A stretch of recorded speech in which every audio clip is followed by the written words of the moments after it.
사랑하는 교회 여러분, 지난 한 주간 평안하셨습니까? 지난 1월은 어떠셨습니까? 우리는 매주일 예배를 드리면서 평화의 인사를 나눕니다. 주님의 평화가 여러분과 함께 하시기를 빕니다. 목사님과도 함께 하시기를 빕니다. 이렇게 평화의 인사를 나누죠. 평화, 샬롬입니다. 사실은 우리가 사는 세상이 샬롬이 없는 세상인 줄 알면서도 우리가 샬롬의 인사를 건네는 이유는 우리가 평화의 일꾼으로 부름을 받았기 때문입니다. 우리가 사는 세상이 평화롭기 때문이 아니라 평안하지 않은 세상이지만 그 세상 가운데 샬롬의 일꾼으로, 평화의 일꾼으로 부름받았기에 우리는 평화의 인사를 나누는 것입니다. 평화의 일꾼은 무엇보다도 스스로가 평화스러워야 돼요. 내 안에 주님이 주시는 평안을 누리고 있어야 하는 것입니다. 여러분, 이 아침에 우리가 스스로에게 질문을 던져볼 수 있기를 바랍니다. 나는 평화로운 사람인가? 내 안에 평화가 있는가? 나는 평화를 위해 일하고 있는가? 여러분, 눈을 감고 산다면 모를까? 우리가 사는 이 세상에 살면서 마음의 평안을 유지한다는 건 참 어렵습니다. 이 세상이 요동치는 세상이기 때문에 그렇습니다. 정말 우리가 사는 세상은요, 하루도 평안한 날이 없어요. 어젯밤에도 우리 교우 가운데 한 분이 페이스북에 이런 글을 올렸습니다. 세상이 무섭다. 그리스도의 다스림이 잘 보이지 않는다. 내 마음, 내 믿음 하나 지키는 것만도 참 버겁다. 강정마을에서 들려오는 소식이나 또 일본인 고토 겐지의 참수 소식을 접하면서 너무 마음이 아파서 그렇게 고민을 털어놓았습니다. 이런 상황 속에 버틸 수밖에 없다. 그래도 버텨야 한다. 그런 고민의 이야기를 적어놓는 것을 보면서 참 마음이 아팠습니다. 우리가 살아가는 세상을 눈뜨고 본다면 정말 평화가 없는 요동치는 세상이죠. 그래서 어떤 때는 신문, TV, 인터넷, 전화가 없는 곳에 가서 한동안 머물고 싶은 생각이 있습니다. 정말 다 귀 막고 눈 감고 나만의 평화를 누리고 싶지만 어디 그런 곳이 있습니까?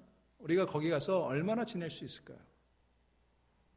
그만큼 우리가 날마다 접하는 현실은 우리의 마음의 평안을 흔들어 놓습니다. 그렇지만 사람은 이 세상을 떠나서는 존재할 수가 없습니다. 철학자 하이데거는 그런 인간을 세계 내 존재다 이렇게 표현했습니다. 이 말은 우리는 좋든지 싫든지 삶의 환경과 조건에 얽매여서 살아갈 수밖에 없는 존재라는 그런 말일 것입니다. 그 얽힘은 필연적이기 때문에 환경이나 조건을 벗어나기가 참 어려워요. 우리는 어차피 그런 세상 가운데 부름받았고 그런 세상 가운데 살아갈 수밖에 없습니다. 그렇다면 여러분, 우리는 그런 평화 없는 세상을 탓하기만 할 것이 아니라 그 세상 가운데 평화를 이루기 위해 노력해야 될 줄로 믿습니다. 그런 평화 없는 세상을 욕만 할 것이 아니라 그 평화 없는 세상 가운데 어떻게 평화를 이루며 살 것인가를 고민해야 되는 것입니다. 여러분, 욕하기는 참 쉬워요. 정치인들을 향해, 세상을 향해 욕하기는 쉽습니다. 우리가 그동안 얼마나 많이 욕을 했나요? 하지만 욕을 하는 걸로 세상은 달라지지 않습니다. 여러분, 한달음의 평화라는 목표에 우리가 이룰 수는 없을지 모르지만 그러나 마치 담벼락을 올라가는 그 담쟁이 넝쿨처럼 한 걸음씩 한 걸음씩 작은 보폭으로나마 열심으로 오르다 보면 어느새 내 내면에도 평화가 올 것이고 우리 주변에도 주님이 주시는 평안이 이루어지게 될 줄로 믿습니다. 그래서 주님은 평화를 위해 일하는 사람, 평화를 이루는 사람이 복이 있다. 그들이 하나님 나라의 자녀라고 부를 것이다. 그렇게 말씀하신 바가 있습니다. 그렇게 평화는 멀지만 우리가 가야 하는 길입니다. 우리가 살아가는 이 세상, 날마다 평화와는 거리가 먼 일들이 이루어지는 것처럼 보이지만 그래도 우리는 그 속에서 평화를 간구해야 되고 평화를 소망해야 되고 평화를 위해 일해야 하는 것입니다.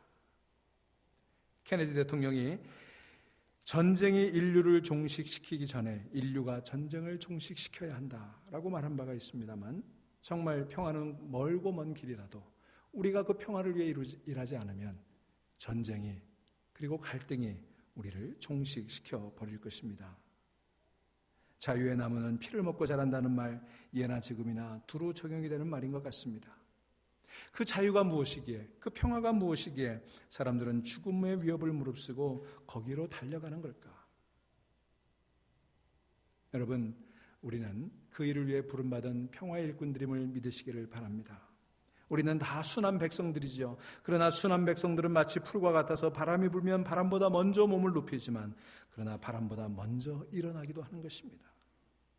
사랑하는 여러분, 평화를 위해 일하는 이 땅의 모든 일꾼들에게 평화가 찾아가기를 소망하고 또 저와 여러분들의 마음속에 평안이 찾아올 수 있기를, 우리 삶의 고통과 갈등의 현장 속에 평화가 임하기를 이 시간 간절히 축원합니다. 오늘 우리가 읽은 본문은요, 바벨론 제국의 그늘 밑에서 신음하고 있던 이스라엘 백성들에게 주신 하나님의 위로와 소망의 말씀입니다. 약속의 말씀이에요. 하나님은요, 낙담하고 지친 백성들을 찾아오셔서 한가 풀에 지나지 않은 사람을 두려워하지 말라고 그렇게 말씀하면서 우리를 격려하고 계십니다. 이스라엘 백성들이 미래에 대해 두려워하고 있는 까닭이 무엇인가요? 불안해하는 까닭이 무엇인가요? 그것은 믿지 말아야 될 대상을 믿음의 대상으로 삼고 있었기 때문에 그렇습니다. 그것을 일깨워 주시는 거예요. 여러분, 우리가 한순간도 잊지 말아야 될 사실은 하나님께서 역사의 주관자라고 하는 사실입니다. 세상이 어떻든 하나님이 역사를 주관해 갖고 계심을 믿으시기를 바랍니다. 여러분, 그래서 두려움의 뿌리는요, 하나님을 망각하는 거예요. 우리가 하나님을 잊는 순간 두려움이 우리의 마음을 지배해버리는 것입니다. 여러분, 우리가 17절부터 읽었습니다만 13절 말씀 한번 보시기 바랍니다. 하늘을 펴고 땅에 기초를 정하고 너를 지은 자 여호와를 어찌하여 잊어버렸느냐. 뭐라고 얘기하고 있어요? 어찌하여 그 하나님을 잊어버렸느냐. 그분이 땅의 기초를 정하고 나를 지으신 분이라는 거예요. 너를 멸하려고 준비하는 저 학대자의 분노를 어찌하여 항상 종일 두려워하느냐. 우리가 두려워해야 될 대상이 누구예요? 하나님이시죠. 근데 어찌하여 학대하는 그 자들을 두려워하느냐. 학대자의 분노가 어디 있느냐. 이렇게 말씀하고 있어요. 이것이 두려움에 떨고 있는 이스라엘 백성들을 향해 주신 하나님의 질문이었습니다. 오늘 저와 여러분들 두려움에 사로잡혀 있는 우리들에게 주시는 하나님의 질문이에요. 하나님은 두려워 떠는 백성들에게 이제는 포로 생활을 청산할 때가 왔다고 말씀하십니다. 바다의 물결을 일으키고 거친 파도를 일으키는 만군의 여호와 하나님이 그들을 이끌어내고 손 그늘 아래 보호하실 것이라고 그렇게 약속해 주고 계십니다. 물론 현실은 여전히 어렵습니다. 전쟁으로 말미암아 땅은 황폐해졌고 백성들은 굶주려 죽었습니다. 폐허와 파괴의 기근과 칼뿐이니 서로를 위로할 수 있는 마음의 여유가 없습니다. 사람들은 포도주라도 마신 듯 비틀거리며 살아가고 있었습니다. 삶의 현실은 이랬습니다. 이게 리얼리티였어요. 하지만 예언자는 백성들이 마셔야 될 진노의 잔이 이제 바닥까지 치워졌다고 희망의 이야기를 해주고 있습니다. 이제는 고통의 세월이 끝이 나갔다고 그렇게 말하고 있는 것입니다. 현실은 여전히 암담하지만 그러나 희망은 그 현실이 아니라 다른 곳에서 오고 있다고 말하는 것입니다. 인간의 희망이 끝나는 곳에 하나님의 희망이 시작되는 것을 믿으시기 바랍니다. 하나님은 그의 백성들을 지키시려고 싸우시는 하나님이십니다. 그렇게 싸워서 공의를 세우시는 하나님이십니다. 무너진 터전을 다시 일으켜 세우시는 분이십니다. 이것이 성경이 일관되게 처음부터 끝까지 우리에게 말해주는 바예요. 여러분, 특별히 우리 하나님은요, 이 땅에서 들려오는 소리에 민감하신 분이십니다. 하나님은 소리에 민감하세요. 창세기 4장에 보면 하나님은 동생 아벨을 죽인 가인에게 내가 무슨 일을 저질렀느냐, 너의 아우의 피가 땅에서 나에게 울부짖는다, 이렇게 말씀하세요. 그 아우의 그 피의 부르짖음을 들으시는 하나님이세요. 창세기 18장에 보면 하나님께서 소돔과 고모라에서 들려오는 저 울부짖는 소리가 너무 크다고 하시며 직접 그 울부짖는 현장에 찾아오십니다. 아브라함의 집에서 쫓겨난 하갈과 이스마엘 모자의 비통한 울음소리를 들으신 하나님은 이스마엘이 자라는 동안 늘 그 아이와 함께 계시며 그를 돌봐주셨어요. 모세를 부르신 하나님은 나는 이집트에 있는 나의 백성이 고통받는 것을 똑똑히 보았고 또 억압 때문에 괴로워서 부르짖는 소리를 들었다고 말씀하세요. 출애굽의 역사는 바로 그 소리를 들으신 하나님으로부터 시작이 되는 거예요. 그 부르짖는 소리가 출애굽 역사의 시작이었습니다. 사랑하는 여러분, 하나님은 이처럼 땅에서 들려오는 소리에 민감하신 분이심을 믿으시기를 바랍니다. 우리가 부르짖어야 되는 근거와 우리가 부르짖을 수 있는 이유가 여기 있는 것입니다. 여러분, 여기 부르짖음이라고 하는 것을 뜻하는 히브리어는 샤크라고 하는 말인데 이것은 아이들이 다쳤을 때 아야라고 하는 소리하고 똑같다고 그래요. 여러분, 여기 다 부모님들이시잖아요. 아이들이 아야라는 소리를 지르면 어떻게 합니까? 무엇을 하다가도 그 소리를 들으면 부모는 거기로 달려가요. 그 아이가 무슨 일을 당했는지 돌보아주게 마련이에요. 바로 그런 의미인 것입니다. 하나님은요, 우리들이 이 세상을 살면서 아야라고 소리칠 때 그 소리를 외면하지 않는 분이십니다. 그 부르짖음을 들으시는 분이에요. 이 땅에서 들려오는 부르짖음, 울부짖음, 비명소리는 하나님을 움직이게 만드는 소리인 것을 믿으시기를 바랍니다. 지금 이 땅에 곳곳에서 아야 소리가 들려오고 있습니다. 굶주림에 시달리는 사람들이, 폭력에 시달리는 사람들이, 가난에 시달리는 사람들이 그렇게 부르짖을 때 우리 하나님 그들의 소리에 외면치 않으시는 줄 믿으시기를 바랍니다. 저는 그런 하나님이 좋아요. 우리의 소리에 귀 기울이시는 하나님. 그런데 여러분, 이 땅의 부르짖음은 대개 누구에게서 나오는 소리일까요? 잘 사는 사람, 힘 있는 사람이 아니죠. 대개는 사회적 약자들에게서 나오는 소리입니다. 강자들의 폭력 앞에 속수무책인 사람들, 가난하다고 멸시당하는 사람들, 배우지 못했다고 무시당하는 사람들, 뒤를 봐줄 사람이 없이 외면당하는 사람들, 다수의 횡포에 시달리는 소수들, 갑에 의해 무릎 꿇은 을들이 부르짖는 소리가 지금 하나님께 들리는 거예요. 세상은 마치 그런 사람들은 존재하지도 않는 것처럼, 그런 사람들을 투명인간처럼 취급하며 그들을 돌아다보지 않습니다. 그러나 하나님은 그렇지 않아요. 바로 그들이야말로 하나님의 관심이고 하나님의 마음이 가 있는 곳입니다. 그들의 살 권리를 찾아주시고 그들을 압제의 샷에서 풀어주시는 것이 하나님의 하시는 일이고, 그런 마음이 하나님의 마음이에요. 성경의 두 핵심이라고 할 수 있는 출애굽 사건과 신약의 부활 사건은 바로 하나님의 그런 모습의 결과였습니다. 힘없는 이들, 죽은 이들, 사라져가는 이들의 그 부르짖음을 외면치 않으시는 하나님께서 일으키신 두 개의 큰 사건이 십자가 사건과 그리고 출애굽 사건이에요. 그래서 당신의 몸을 빌어 메시아가 오실 것이라는 소식을 들었던 마리아는 기쁨으로 이렇게 노래를 부릅니다. 여종의 비참함을 돌아보주신 하나님을 찬양하며 누가복음 1장에서 마리아가 부르는 노래를 한번 들어보시겠습니까? 주께서는 그 팔로 권능을 행하시고 마음이 교만한 사람들을 흩으셨으니 제왕들을 왕좌에서 끌어내시고 비천한 사람들을 높이셨습니다. 줄인 사람들을 좋은 곳으로 배부르게 하시며 부한 사람들을 빈손으로 떠나보내셨습니다. 그렇습니다.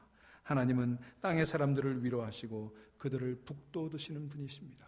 세상이 주목하지 않는 사람들에게 주목하시고 세상이 무시하는 사람들을 높여주시는 분이십니다. 그런 약한 자를 들어 강하게 하시는 분이 우리 하나님이십니다. 북돋으시는 분.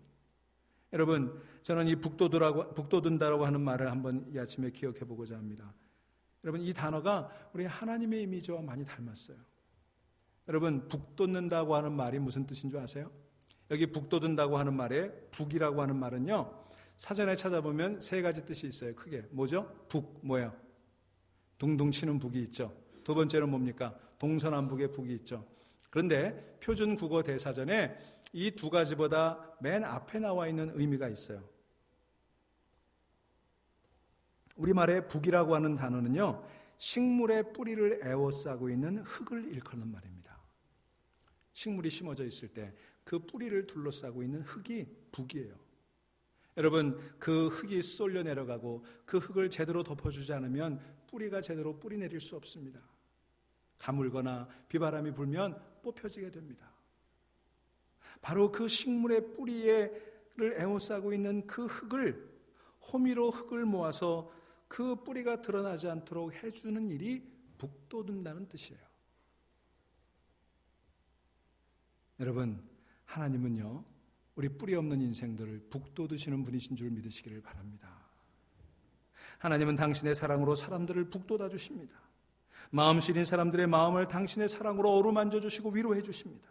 의지가지 없어서 땅에서 뽑힐 것 같은 사람들에게 그 뿌리가 뽑히지 않도록, 그래서 뿌리 내리고 살아남도록, 그리고 마침내 열매를 맺도록 흙으로 북돋아 주시는 분이 하나님이세요. 여러분, 우리 이민자들이야말로 정말 뿌리가 없는 사람들이잖아요. 조국을 떠나와서 부모 형제 떠나와서 정말 뿌리 없이 이 땅에 살아가잖아요. 열심히 살지만, 애써 살지만, 수고하지만 정말 뿌리가 없으니 언제 뽑힐지, 언제 쓰러질지 모르는 그런 우리 이민자들, 하나님 흙으로 정성스럽게 북돋아 주시는 줄 믿으시기를 바랍니다. 여러분, 하나님을 이길 힘은 세상에 없습니다. 하나님이 뿌리 없는 내 인생에 북돋아 주시고 열매 맺게 해주신다면 이제 우리는 두려워하지 말고 삶에 깊이 뿌리 내리고, 그리고 어떤 처지에 있든지 열매 맺으며 풍성한 가지를 뻗으며 살아갈 수 있게 되기를 주의 이름으로 축원합니다. 구름이 잠시 해를 가릴 수 있지만 해를 이기지는 못하는 것처럼 우리는 어떠한 고통 가운데서도 하나님을 의지할 때 여러분 소망 가운데 살아가게 있을 줄로 믿습니다. 하지만 이 땅에 사는 동안 우리는 구름의 시간이 길어질 때마다 지칠 수밖에 없죠. 낙담할 수밖에 없죠. 불안할 수밖에 없습니다. 그럴 때 우리는 어떻게 합니까? 하나님을 향해 외치죠. 여러분, 시편에 읽어보면 도처에서 일어나소서 일어나소서 하나님을 향해 부르짖는 탄원의 소리가 나옵니다. 시편 3장 7절 주님 일어나십시오. 나의 하나님 이 몸을 구원해 주십시오. 시편 7장 6절 주님 일어나셔서 진노하시고 내 대적들의 야만을 꺾어주십시오. 시편 9장 19절 20절 주님 일어나십시오. 사람이 주께 맞서지 못하게 하십시오. 주께서 저 이방 나라들을 심판하십시오. 주님 그들을 두려움에 떨게 하시며 자신들이 한낱 사람에 지나지 않음을 스스로 알게 해주십시오.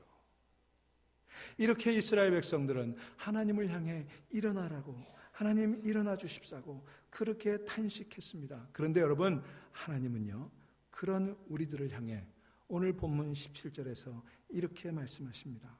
예루살렘아 깰지어다 깰지어다 일어설지어다. 여러분, 일어설 존재는 하나님이 아니라 우리들이에요. 하나님은 이미 일어서 계신 분이십니다. 하나님은 이미 우리를 위해 싸우고 계신 분이십니다. 하나님은 이미 우리를 위해 구원의 역사를 시작하셨습니다. 그리고 우리를 부르십니다. 깰지어다 깰지어다 일어설지어다. 사랑하는 여러분, 이제 우리는 무기력의 자리에서 몸을 일으켜야 될 줄로 믿습니다. 하나님은 이미 우리를 비틀거리게 하는 진노의 잔을 걷어주셨습니다. 그러니 여한 처지에 있든지 여러분 일어나시기를 바랍니다. 여러분, 예수님께서 예루살렘 양의 문 곁에 있는 베데스다 연못가에 누워있는 38년 된 병자를 찾아오셨어요. 그는 38년 동안 그곳에 누워 있었습니다. 무기력했습니다. 소망이 없었습니다. 그런데 그를 향해 이렇게 외치셨습니다. 요한복음 5장 8절 일어나서 내 자리를 가지고 일어나 걸으라. 성경에 보면 이 말씀이 떨어지자마자 그 사람이 곧 나아서 걷어 가지고 걸어갔다. 그렇게 기록하고 있어요. 여러분, 그 장면을 한번 상상해 보세요. 아주 심플합니다. 38년 고통을 겪고 있는 그 사람, 예수님의 말 한마디에 일어나 걸었어요. 자기 자리를 들고 갔습니다. 38년 동안 누워있던 사람이 벌떡 일어나 걷다니요. 그런데 여러분, 여기서 놀라운 것은요, 저는 기적을 행하시는 예수님의 모습에서 놀라는 것이 아니라 그 말씀에 따라 몸을 일으킨 그 환자에게 감동하게 되는 거예요. 그는 숙명을 거역하는 일어섬을 경험했던 것입니다. 그는 오랜 세월 거기 누워 있었습니다. 무기력했습니다. 아무것도 할 수 없다고 생각했습니다. 그저 운명의 몸을 맡기고 그렇게 살아가던 사람이었습니다. 그런데 그가 예수님의 음성을 듣는 순간 그가 일어났던 것입니다. 여러분, 이 아침 일어나는 저와 여러분 될 수 있기를 주의 이름으로 축원합니다. 우리는 일어나라는 명령을 듣고도 일어서지 않습니다. 봄이 왔는데도 아직도 겨울옷을 벗지 않는 것과 같습니다. 여러분이 잘 아시는 니콜스 카잔차키스라는 작가를 아시죠? 젊은 시절 그는 진리에 목말랐습니다. 그는 수도자들의 땅인 아토스 산에 들어가서 40일을 수양했습니다. 순례를 끝나고 성탄절 전야에 다푼이라고 하는 곳에 돌아왔을 때 그는 예기치 못한 기적을 경험합니다. 한겨울이었는데 크리스마스 무렵이었으니까 초라하고 작은 어느 과수원에 있던 아몬드 나무에 꽃이 피었던 것입니다. 그는 생각했습니다. 진리에 목마른 나에게 하나님께서 응답을 해주신 것이다. 그와 함께 순례의 길에 나섰던 그의 친구 앙겔로스가 그 기적을 이렇게 짧은 시로 묘사했습니다. 나는 아몬드 나무에게 말했노라. 누이여 신의 얘기를 해다오. 아몬드 나무에 꽃이 활짝 피었다. 여러분, 아몬드 나무에 한겨울에 꽃이 피었어요. 여러분, 하나님이 우리 가운데 오시면 우리도 꽃을 피우게 되는 줄 믿으시기를 바랍니다. 하나님의 영이 우리 속에 들어올 때 우리가 누워있던 자리에서 일어나게 될 줄로 믿습니다. 얼마나 오랜 세월 우리가 그저 누워있기만 했습니까? 그저 바라보기만 했습니까? 그런데 주님 음성 듣는 순간 일어났던 것입니다. 오늘 본문에서 이사야 선지자는 제국의 그늘 아래 살고 있던 백성들에게 희망을 북돋아주고 있습니다. 깰지어다 깰지어다 일어설지어다. 여러분 오늘 이 음성 꼭 기억하시기 바랍니다. 하나님이 우리를 부르고 계세요. 깰지어다 깰지어다 일어설지어다. 여러분 깊은 겨울잠에서 깨어나시기를 바랍니다. 낙심하고 상처받았던 그 자리에서 일어서시기 바랍니다. 무기력하게 누워있는 그 자리에서 일어서시기 바랍니다. 여러분 오늘이 2월 1일이에요. 내일은 그라운드 호그데이입니다. 미국 사람들이 봄이 오는 것을 확인해 보는 날이죠. 그리고 오는 수요일 4일 날은 입춘입니다. 봄의 길목입니다. 여러분 봄이 가까운 것을 믿으시기를 바랍니다. 여전히 우리는 겨울 한복판에 있고 아직 꽃이 피지 않은 계절이지만 봄은 이미 시작이 되었습니다. 어제 저는 교인들과 산에 다녀왔습니다. 제가 굳이 1월에 산에 가고 싶었던 건 시작된 봄을 느끼고 싶어서였어요. 아니나 다를까 우리가 갔던 산에는 이미 봄 기운이 돌고 있었습니다. 꽃은 하나도 피지 않았어요. 잎도 나오지 않았습니다. 그러나 기운이라는 건 참 신기하죠. 볼 수도 없고 만질 수도 없는데 느껴지는 거예요. 이미 봄이 그 산 속에 느껴져요. 그 땅 속에 있는 기운이 느껴졌어요. 사랑하는 여러분, 겨울 추위가 아무리 혹독해도 봄이 오는 것을 믿으시기를 바랍니다. 봄을 이기는 겨울은 한 번도 없어요. 아무리 꽃샘 추위가 다가오고 아무리 인생의 깊은 시련이 다가와도 봄은 어김없이 우리에게 왔던 것입니다. 하나님께서 역사와 시간의 주인이시기 때문에 그렇습니다. 그런데 여러분, 봄은 오지만 하나님께서는 역사의 봄을 앞당기는 사람들을 부르고 계심을 믿으시기를 바랍니다. 세상의 모든 불의와 압제를 미워하시는 하나님의 혼에 집힌 사람들, 성령 충만한 사람들, 바로 그들이 세상의 봄 소식을 알리는 봄제비들입니다. 그들을 부르고 계세요. 사랑하는 여러분, 저와 여러분이 이 세상의 봄을 알리고 봄을 앞당기는 봄제비들이 될 수 있기를 주의 이름으로 간절히 축원합니다. 평화가 없는 세상에 살고 있지만 평화를 저와 여러분들 속에서부터 시작할 수 있게 되기를 바랍니다. 우리 주님의 선하신 권능이 우리를 감쌀 때 우리는 놀라운 평화를 경험할 수 있습니다. 독일의 나치에 항거했던 디트리트 보네서 목사님이 가사를 쓴 노래 주님의 선하신 권능에 감사요 라는 노래가 있어요. 오늘 우리 김경숙 집사님이 봉헌송으로 부르실 노래입니다. 그 가사가 참 귀해요. 이런 가사입니다. 그 선한 힘에 고요히 감싸여 그 놀라운 평화를 누리며 나 그대들과 함께 걸어가네. 나 그대들과 한 해를 여네.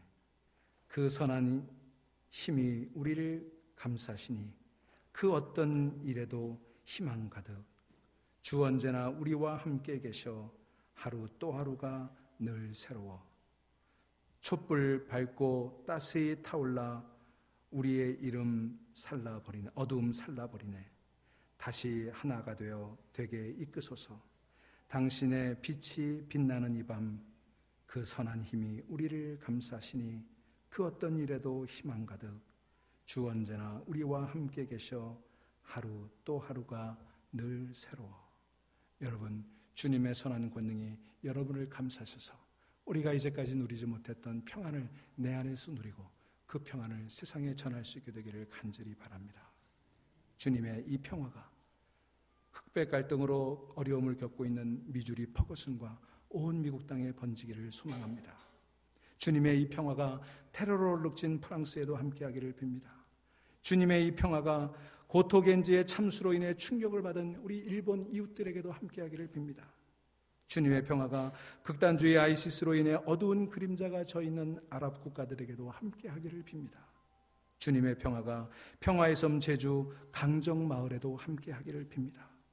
주님의 평화가 아프리카 남수단에도 함께하기를 빕니다. 그 주님의 평화가 이 온 세상에 함께하기를 소망합니다.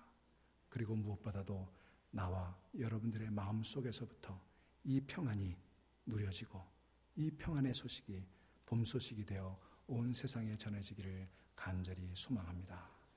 기도하시겠습니다.